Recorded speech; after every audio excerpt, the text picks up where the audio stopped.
રાજકોટ જિલ્લાના ધોરાજીના લાલા લજપતરાય વિસ્તાર નજીક આવેલ સરકારી અનાજના ગોડાઉન પાછળ આવેલ કુંડીમાં ખૂટ્યો પડ્યો। ધોરાજીના સ્ટેશન રોડ પર આવેલ લાલા લજપતરાય વિસ્તારમાં આવેલ સરકારી અનાજના ગોડાઉન પાછળ મોસમોટી કુંડામાં ખૂટ્યો પડ્યો। એક ખૂટ્યો પડ્યો હતો, તેને ધોરાજીના પાંજરાપોળ સંસ્થા દ્વારા ખૂટિયાનું રેસ્ક્યુ કરીને બહાર કાઢવામાં આવ્યો। થોડાક સમય વીત્યા પછી ફરી અન્ય ખૂટ્યો આ જ કુંડીમાં પડ્યો, ત્યારે સ્થાનિક લોકોએ ખૂટિયાનું રેસ્ક્યુ કર્યું। ત્યારે ધોરાજીના સરકારી અનાજના ગોડાઉન પાછળ આવેલ કુંડીને વ્યવસ્થિત રીતે બંધ કરવામાં આવે તેવી લોકમાંગ ઉઠવા પામી છે। રિપોર્ટર જગમાલ સુવા, ધોરાજી। મારું નામ આશીષભાઈ જેઠવા, ધોરાજી સામાજિક કાર્યકર।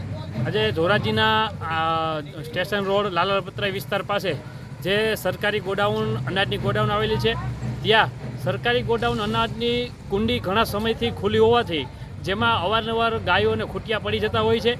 આજે હમણાં જ થોડીક વાર પહેલાં એક ખૂટિયો પાણીમાં અહીંયા કુંડીમાં ગરકાવ થયો હતો, જેને ગૌશાળાવાળા હાલ હમણાં કાઢીને જ ગયા છે। ત્યારબાદ થોડીક વારમાં જ 15 કે 20 મિનિટમાં બીજો પણ ખૂટિયો અંદર કુંડીમાં ગરી જતાં અમે બધા સામાજિક કાર્યકરોએ રેસ્ક્યુ કરી અને એને કુંડીમાંથી બહાર કાઢેલો છે। જેથી અમે તંત્રને વિનંતી કરીએ છીએ કે જે આ કુંડી છે એ કુંડીને તાત્કાલિક પૂરવામાં આવે। જે પણ કુંડી હોય એને તંત્ર દ્વારા તાત્કાલિક એને નોટિસ કે એના ઉપર કાયદેસરની કાર્યવાહી કરીને કુંડી પેક કરવામાં આવે।